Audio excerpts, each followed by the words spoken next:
Hi, good day, Ma'am and Sir. I am Catherine Mirabel, 28 years old, single from Philippines.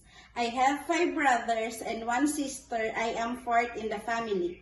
I am college graduate. I have experience working as a domestic helper in the Philippines for almost 4 years.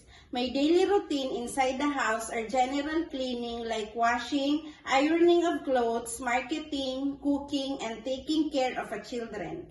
I am also a pet lover, so I can take care of your pets like dogs and cats. I have also knowledge in operating electrical appliances like vacuum cleaner, washing machine, microwave, blender, and rice cooker.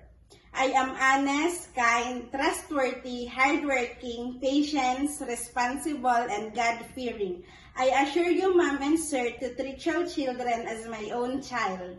This opportunity helped me to support my family in their financial needs and to my sister to finish her studies in college. To my future employer, if you gave me a chance to be your domestic helper, I will promise to do my best to follow your instructions and finish my contract. You will not regret for hiring me and serve you as my own family. Thank you so much and God bless, Ma'am and Sir.